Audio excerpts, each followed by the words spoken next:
आज म एकदमै नयाँ विषयवस्तु लिएर तपाईमाझ उपस्थित भएको छु। यो विषयवस्तु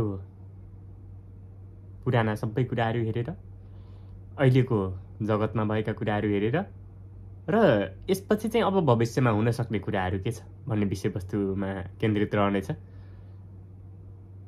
अहिले पछिल्लो समयका केही वर्षहरू हेर्नुभयो भने संसारका गतिविधिहरू यस्तो तरिकाले परिवर्तित छन् जुन चाहिँ हाम्रो सोचमा पनि परिवर्तित चाहिँ थिएनन्। त्यो तरिकाले चाहिँ यथार्थ रूपमा चाहिँ परिवर्तन भइरहेको छ।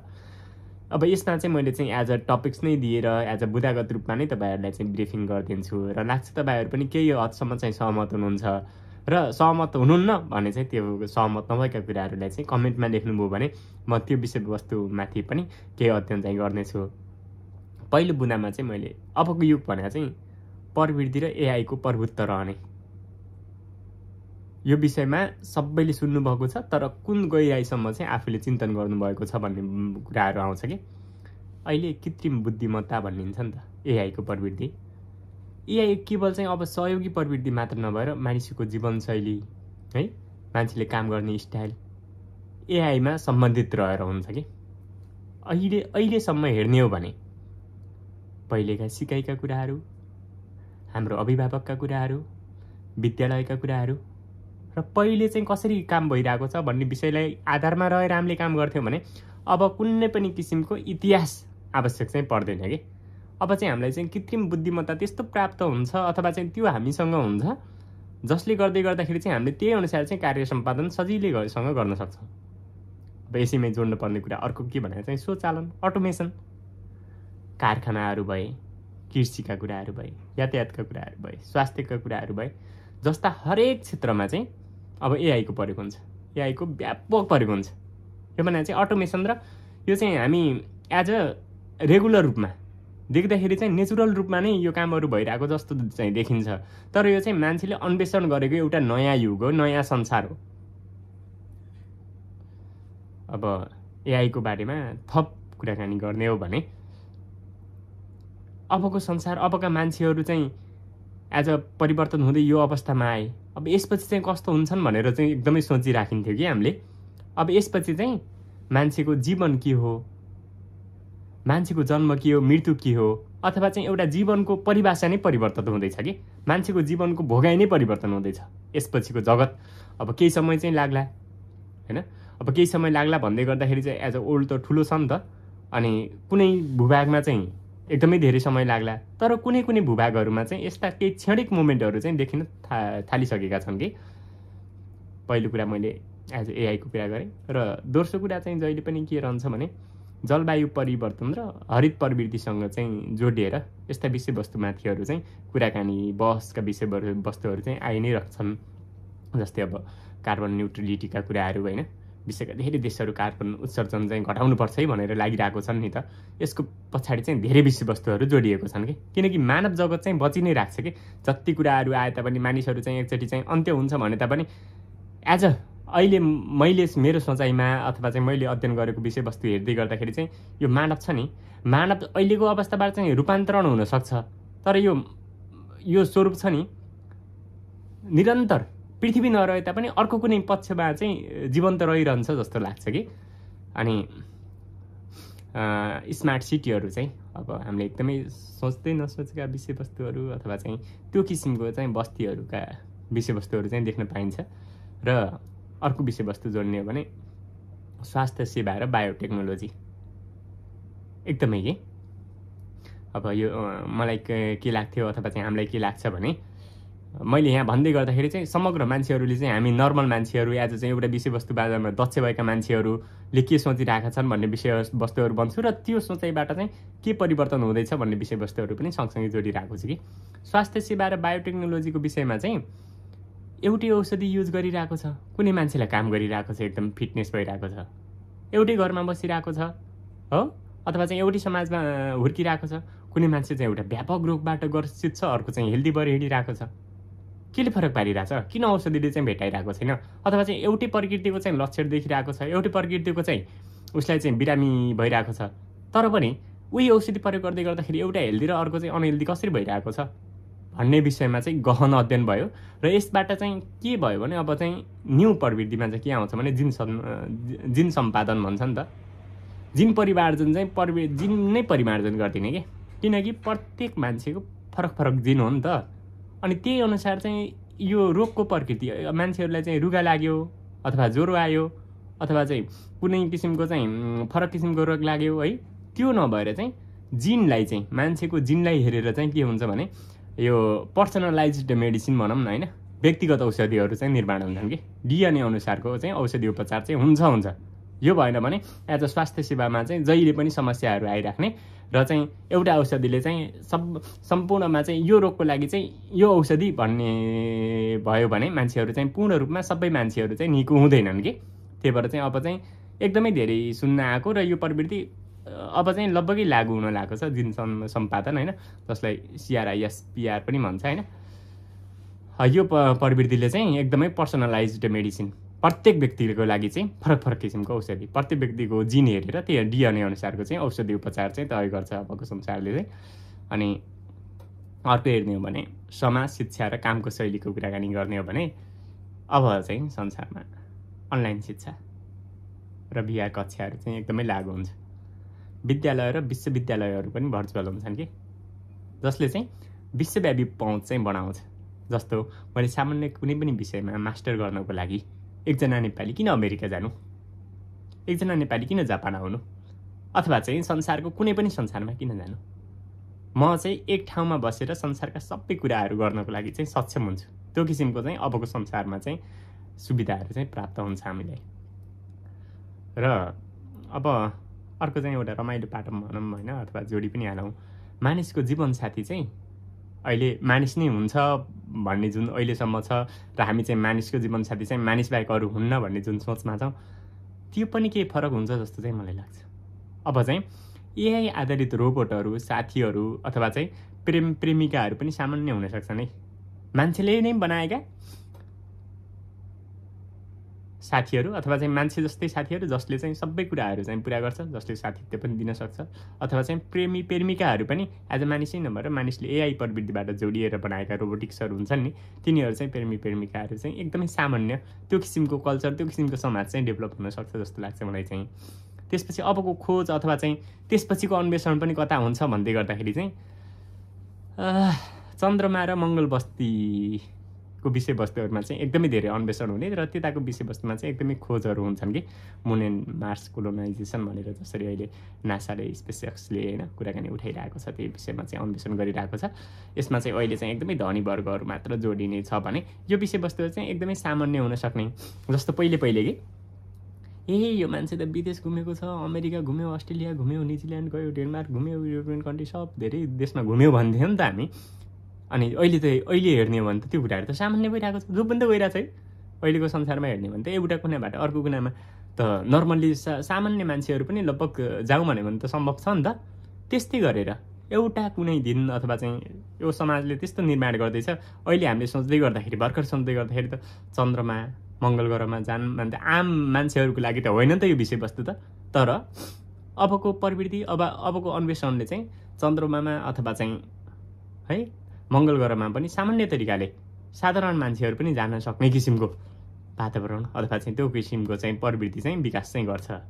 र सँगसँगै चाहिँ अब यो भन्दै गर्दाखेरि मैले चाहिँ एकदमै दिमागमा खेलिरहेको भनेको साइबर सुरक्षा र गोपनीयताका चुनौतीहरू चाहिँ व्यापक आउँछ अब है।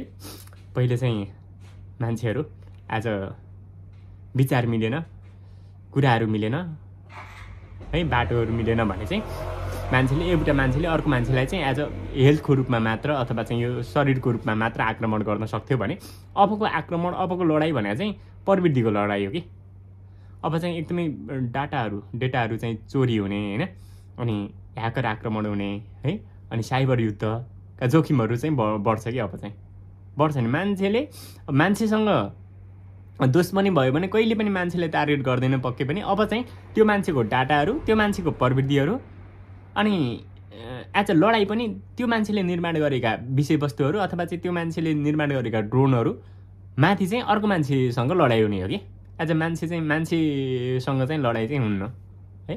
अब अनि यसलाई चाहिँ सुरक्षा गर्नको लागि चाहिँ ब्लकचेन प्रविधिहरू अनि डिसेन्ट्रलाइज्ड इन्टरनेटहरू, उन्नत पासपोर्टहरू, त्यो किसिमको पनि विकास चाहिँ हुन्छ सँगसँगै। अब यसो जाँदै गर्दै गर्दाखेरि त्यति बेलाको समाजले अथवा चाहिँ त्यति बेला एउटा कानुन हुन्छ नि त, त्यो कानुनले कुन कुरालाई चाहिँ दिन्छ त, कुन कुरालाई चाहिँ अनुमति दिन्छ भन्ने कुराले थोरै थोरै चाहिँ फरक पारिरहेको हुन्छ।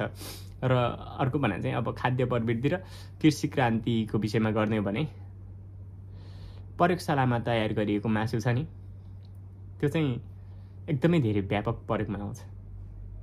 अहिले जसरी हामीले चाहिँ एउटा फार्मको कुराहरू गरिरहेको छौँ, एउटा खानाको लागि चाहिँ मासुको लागि चाहिँ एज अ जनावरलाई नै हुर्काउनु पर्ने होइन, एज अ चराहरू नै पाल्नु पर्ने त्यो किसिममा छ भने अब चाहिँ प्रयोगशालामा चाहिँ तयार पारिएको मासु, यो चाहिँ आज मैले त देखिरहेको छु र देखिसके पनि सकेको छु, र यो एकदमै छिटै चाहिँ कार्यान्वयनमा आउँछ।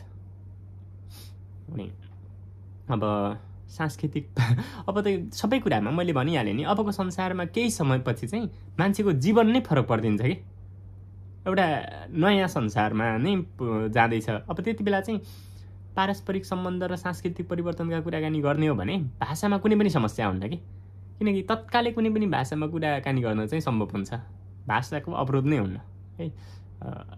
आज मान्छेलाई चाहिँ पहिला के हुन्थ्यो भने ज्ञानको लागि चाहिँ एकदमै धेरै पढ्नुपर्छ, अनि कमसेकम पनि 24-25 वर्ष चाहिँ यो विषयवस्तु चाहिँ जानुपर्छ, विश्वविद्यालय प्रवेश गर्नुपर्छ हुन्थ्यो भने अब ज्ञानको विषयमा कोही पनि मान्छे कोहीभन्दा कम हुन्न कि है। र ज्ञान पढ्नको लागि चाहिँ मान्छेले, व्यक्तिले चाहिँ त्यो किताब पढ्नुपर्ने अथवा चाहिँ त्यस्तो किसिमको चाहिँ रहँदै रहन्न। यो केही पछि चाहिँ सबै मान्छेहरूलाई ज्ञानको कुनै पनि किसिमले चाहिँ अभाव रहन्न कि।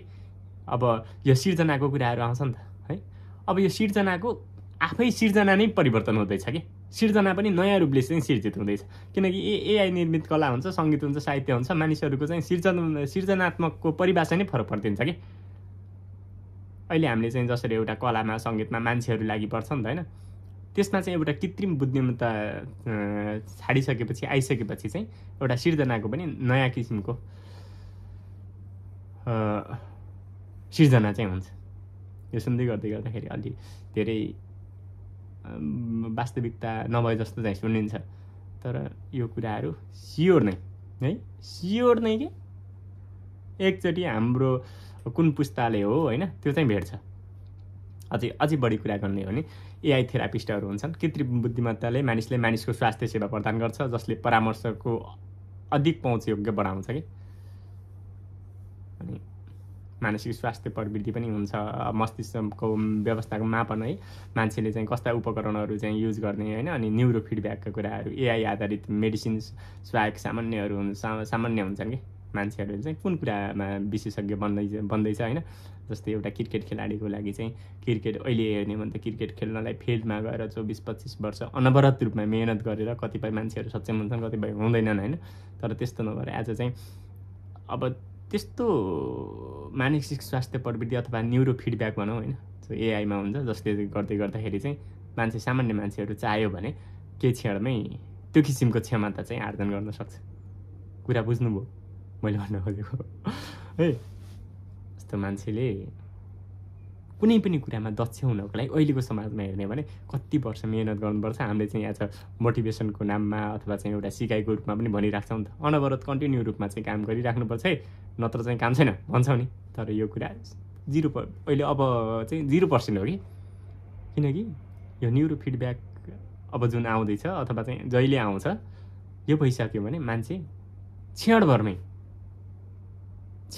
त्यो शारीरिक रूपमा मानसिक रूपमा परिवर्तित भइदिन्छ कि, त्यस्तो चाहिँ लाग्छ। अनि जीवनको परिभाषा चाहिँ परिवर्तन हुन्छ कि। अब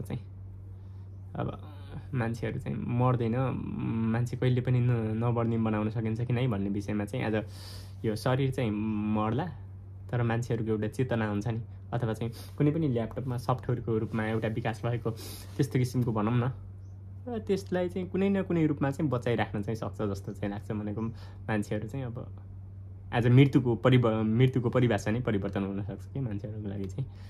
अनि अब साइबोर्ग टेक्नोलोजी सुरु भइसक्यो है, साइबोर्ग टेक्नोलोजी भन्छ नि त। आफ्नो शारीरिक मानसिक क्षमताहरू चाहिँ प्रवृत्तिको सहायताले सुधार गर्ने कि हो भने चाहिँ मेरो सोच्ने कुराहरू है, अथवा चाहिँ मसँग अहिले आर्जन गर्ने भनेको चाहिँ एज अ नेचुरल रूपमा मैले जति पनि हेरेँ, मैले जति पनि सुनेँ, मैले जति पनि पढेँ, त्यो कुराहरूले चाहिँ मेरो मानसिकता परिवर्तन हुन्छ भने अब चाहिँ हामी एउटा साइबोर्ग टेक्नोलोजीमा प्रवेश गरिसकेपछि शारीरिक र मानसिक प्रवृत्तिहरू चाहिँ एउटा प्रविधिले सजिलैसँग परिवर्तन गर्न सकिन्छ कि अनि ब्रेन मेसिन इन्टरफेस भनौँ होइन, दिमागलाई जस्तै अब यो भयो भने त ब्रेन मेसिन इन्टरफेस अब न्युरोलिङ्क जस्ता प्रविधिले मानिसको दिमागलाई कम्प्युटरसँग जोड्यो भने त मानिसले जे सोच्छ त्यो चाहिँ आज ठ्याक्कै चाहिँ के आउँछ, स्मरण शक्ति बढाउने, विचारबाटै उपकरणहरू चलाउन सक्ने है। मैले के सोचिरहेको छु त्यही अनुसार चाहिँ उपकरण चल्छ कि यस्तो चाहिँ हुनसक्छ। अब यो सँगसँगै धेरै कुराहरू चाहिँ छ अब जसले गर्दाखेरि चाहिँ अहिलेसम्मको मान्छेहरूको जीवन जुन छ त्यसलाई चाहिँ परिवर्तन नै गर्न खोजिरहेको छ जस्तो लाग्छ कि। अनि चाहिँ अब चाहिँ एउटा धर्मको नाममा अहिले एकदमै धेरै कुराहरू सुनिन्छ नि त। अब चाहिँ एउटा नयाँ धर्मको पनि सिर्जना हुन चाहिँ सक्छ है, जसले चाहिँ नैतिकता भनौँ अथवा जीवनको अर्थ भनौँ अथवा आध्यात्मिक ज्ञान प्रदान गर्न थाल्यो भने चाहिँ अब नयाँ धर्मले त्यो सबैले नै त्यो युज गर्छ र एउटा नयाँ प्रकारको चाहिँ धर्मकै स्थापना हुन्छ कि। अहिले जसरी हामीले एउटा धर्मको नाममा उसले बौद्ध धर्मले, इस्लाम धर्मले, हिन्दू धर्मले गर्ने फरक फरक कार्यक्रमहरू हुन्छन् जसले गर्दा एउटा फरक फरक किसिमको भाइब्स हुन्छ। तर त्यस्तो नभएर एउटा सबैलाई प्रतिनिधित्व गरेर र सबैले चाहिँ त्यो किसिमको चाहिँ कुराहरूलाई चाहिँ आत्मसात गर्न सक्ने किसिमको नयाँ संसार नै भन्ने कुरामा है यो कुराहरू आएको। अनि त्यस किसिमको चाहिँ हुन्छ जस्तो लाग्छ। अनि वैज्ञानिक साइन्टिफिक स्पिरिचुअलिटी नै हुन्छ कि, वैज्ञानिक अध्यात्म नै हुन्छ। नयाँ दार्शनिक धारणाहरू विकास चाहिँ हुनसक्छ होइन, जिन सम्पादन गरेर वृद्ध अवस्थालाई रोक्न वा उल्ट्याउन सक्ने प्रवृत्ति चाहिँ विकास हुनसक्छ। यो भने चाहिँ कस्तो सुन्नुहुन्छ होला, साइबर अमरता भन्छ कि यसलाई। मानिसको चेतना डिजिटल रूपमा अपलोड गरेर अमर बनाउन सकिन्छ। चेतना छ नि हामीले अब अहिले त अब मृत्युलाई चाहिँ कसरी परिभाषित गरेको छौँ भने आज हाम्रो शरीर चाहिँ चल्नु सकेन होइन भने चाहिँ हामीले मृत्यु भन्छौँ। तर एज अ चेतनालाई चाहिँ मान्छेहरूले चाहिँ डिजिटल रूपमा अपलोड गर्यो, त्यसलाई चाहिँ बचाइराख्यो भने त अब त्यो एउटा चेतना हुन्छ नि, त्यसले चाहिँ मरेको भन्ने नै हुन्न कि। अनि त्यो पनि एक्जिस्ट हुन्छ, त्यो चाहिँ फरक पर्न सक्छ। अनि अब अहिले सबैभन्दा छिटो भने चाहिँ प्रकाशको गतिभन्दा छिटो चाहिँ कुनै पनि यात्रा हुन्न भन्छ होइन। तर अब चाहिँ प्रकाशको गतिभन्दा पनि छिटो यात्राहरू गर्नको लागि भविष्यमा वार्प ड्राइभ जस्ता प्रविधिले नयाँ सौर्यमण्डलमा यात्रा गर्नको लागि चाहिँ क्षणभरमै सम्भव जस्तो देखिन्छ होइन। अब कुनै कुराहरू चाहिँ के हुन्छ भने हामी सोचिन्छ नि त, सोच्दाखेरि चाहिँ क्या खुसी लाग्ने, मजा लाग्ने, तर यो चाहिँ यथार्थमा चाहिँ होइन है भन्ने जस्तो देखिन्छ।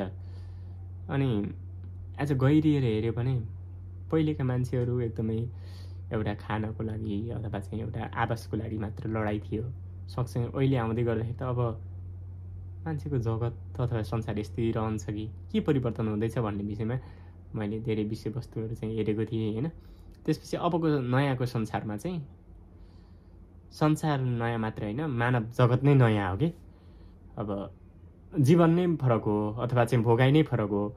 अब के हुन्छ भने पिरियड छुट्टिन्छ कि मानिसको पनि, छुट्याउनु त पहिले पनि छुट्याएको छ धर्मअनुसार होइन, अनि समयअनुसार पिरियड चाहिँ छुट्याएको छ। र अबको एउटा चाहिँ नयाँ छुट्टा पिरियड आउँदैछ जसले चाहिँ अहिलेसम्मको मानव इतिहास थिए होइन, मानवको जीवनयापन थियो त्योभन्दा चाहिँ छुट्टै फरकपन। मान्छेको लागि चाहिँ जीवन के हो भन्ने फरकपन, मानिसको लागि चाहिँ शिक्षा के हो भन्ने फरकपन है, मान्छेको लागि चाहिँ विकास भन्ने के हो भन्ने कुराहरू फरकपन, सबै कुराहरूको चाहिँ फरकपन दिन सक्छ है अबको संसारले। र त्यसको लागि चाहिँ एकदमै धेरै देशहरू चाहिँ लागि पनि रहेको छन् र केही हदसम्म चाहिँ पुगी पनि सकेको छन्। अब देखाइ चाहिँ रहेको छैन, बाहिर चाहिँ आइरहेको छैन। जुन दिन बाहिर आउँछ त्यस दिनदेखि चाहिँ एउटा नयाँ संसारको चाहिँ सिर्जना हुन्छ र त्यसमा चाहिँ सबै कुराहरू सिर्जना भन्ने कुरा नै नयाँ भएर आउँछ कि। अब तपाईँले गर्ने, अब तपाईँले एउटा मेहनत गरेर जीवनभर गर्न नसकेको कुराहरू क्षणिक भरमै परिवर्तन गर्न सकिने त्यो किसिमको कुराहरू चाहिँ आउँछन् नै जस्तो चाहिँ लाग्छ। अब यहाँसम्म शान्त तरिकाले हेरिदिनु भयो। यो विषयमा चाहिँ मलाई चाहिँ आफूलाई एकदमै धेरै मजा लाग्छ कि यस्ता कुराहरू सुन्न अनि खोज्नको लागि। त्यही भनेर चाहिँ मैले चाहिँ आज सेयर पनि गरेँ। यहाँसम्म मजाले शान्तसँग हेरिदिनु भयो, एकदमै खुसी लाग्यो। हामी अन्य कुराहरूमा पनि यस्तै गरेर फेरि उपस्थित हुनेछौँ। Okay, thank you.